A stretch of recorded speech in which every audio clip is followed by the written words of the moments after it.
So, yet another part of the former Yugoslavian Federation is to give up its independence to a new federation, the EU. The federation's dead, long live the federation. Is Bosnia's embracing of free movement of people going to extend to the whole of Bosnia-Herzegovina, or simply to the rest of the EU?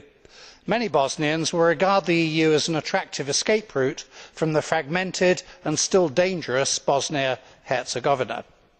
From the point of view of the EU's existing members, Bosnia will be yet another net recipient of EU funds and, of course, an opportunity for the rest of us to import some of their interesting and enriching ethnic friction.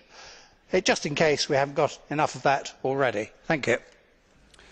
Mr. Brons, we have received a blue card from Mr. You accepted. Bitte, Herr Posselt, Sie haben das Wort. Mr. Posselt, please. Yes, colleague Mr. Brons, I just wanted to ask you whether you know that Yugoslavia was a communist dictatorship and the EU is a democratic community, and whether you know that people can leave the EU.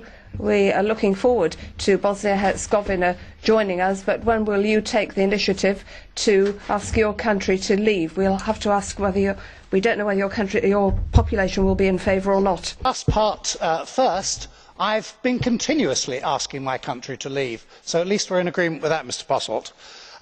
Your mention about Yugoslavia being a communist dictatorship is absolutely right, and therefore some might say it's appropriate that it should join the EU, another dictatorship. So the next speaker and the